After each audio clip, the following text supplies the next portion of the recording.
Let's start with this because it needs to be said clearly. Investing isn't just for Wall Street. It's for anyone who wants to build wealth. You don't need a finance degree. You don't need to watch CNBC or Bloomberg all day.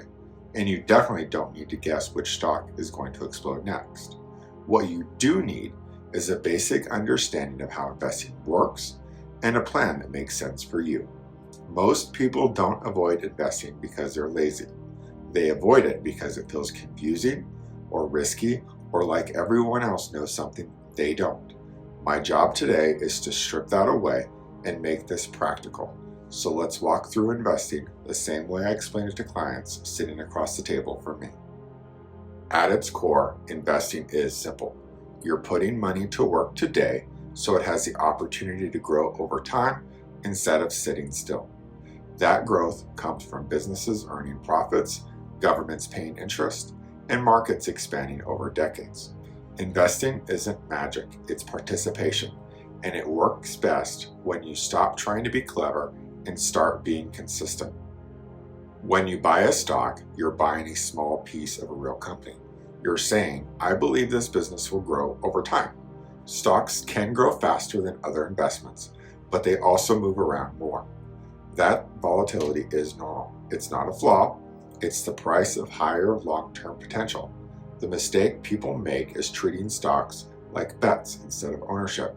If you wouldn't feel comfortable owning a company during a rough year, you probably shouldn't own the stock.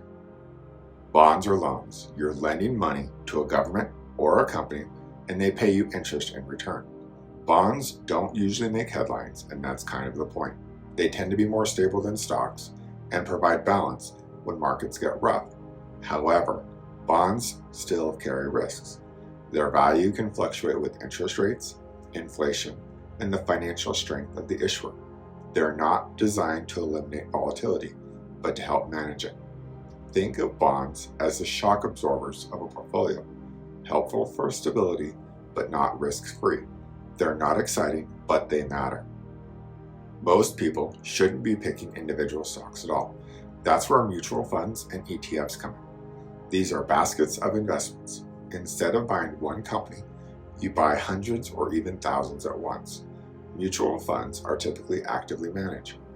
ETFs are often passively managed and trade like stocks.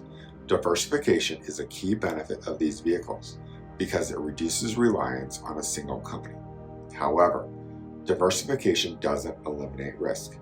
Mutual funds and ETFs can still lose value. Their performance varies based on market conditions, and different funds carry different costs and strategies. They're tools, not guarantees, that can help manage risk as part of a broader investment plan. Indexed funds track the market instead of trying to beat it. They don't guess, they don't react to headlines, they just follow the index. And here's the part that surprises people. Over time, index investing has beaten most professional money managers, not because it's flashy, but because it's disciplined. Indexed investing removes ego, emotion, and unnecessary costs. That's a powerful combination. That said, index funds still carry market risk.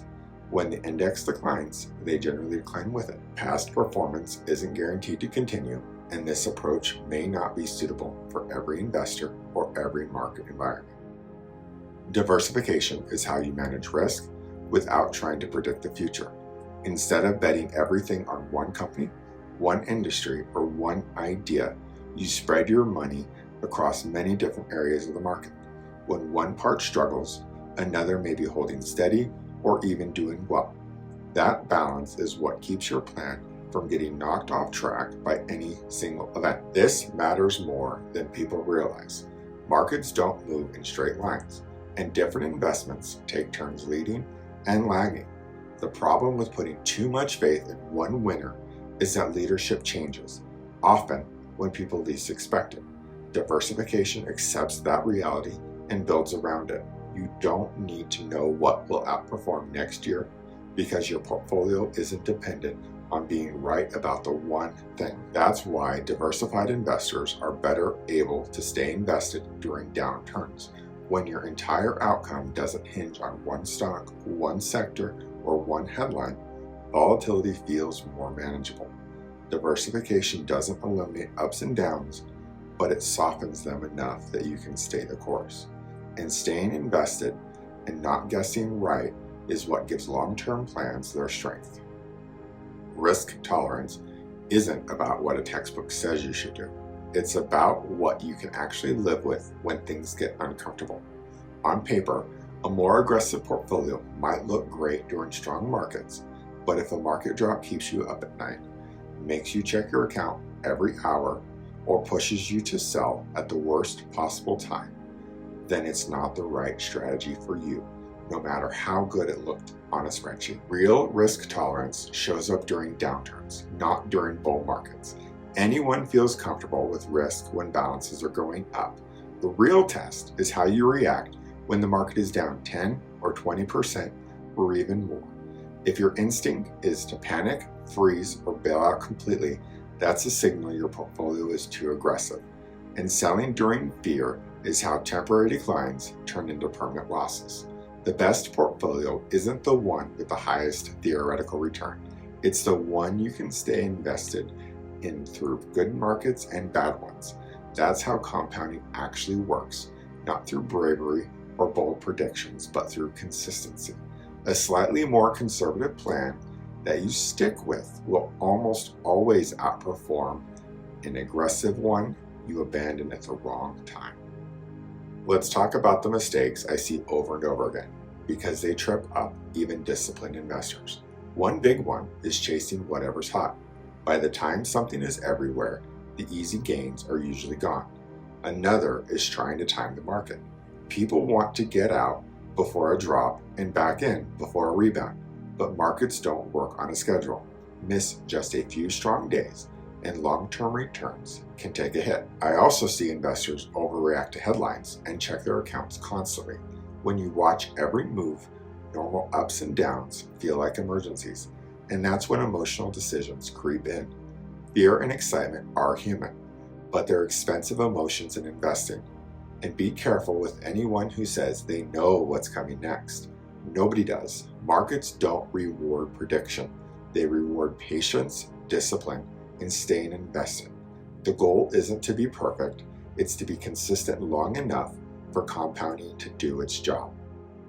So what actually works? Boring, consistent habits done over a long period of time. Investing regularly matters more than trying to pick the perfect moment. When you invest month after month, you remove emotion from the process and let time do the heavy lifting. Broad diversification does the same thing. Instead of betting on one stock, one sector, or one idea, you spread your risk so no single mistake can derail your plan. Keeping costs low might sound small, but fees quietly compound just like returns do. And lower costs mean more of your money stays working for you. Staying invested is the hardest part, especially when markets get noisy. Headlines will always give you reasons to panic or chase the next big thing. The investors who do best over time aren't the ones who react the fastest, they're the ones who stay put and make thoughtful adjustments as life changes. Your strategy should evolve when your goals, income, or timeline changes, and not because the news cycle told you should be scared. This isn't exciting advice, and that's exactly why it works. There's no drama, no predictions, and no shortcuts, just steady decisions that quietly compound in the background while you get on with your life. Investing doesn't require perfection. It requires understanding and consistency. You don't need to outsmart the market. You need to participate in it with a plan you believe in. And once you do, investing stops feeling scary and starts feeling boring in the best possible way. If this helped you think about investing more clearly, hit subscribe. I share practical financial guidance to help you grow your money, avoid common mistakes, and stay confident through every market cycle.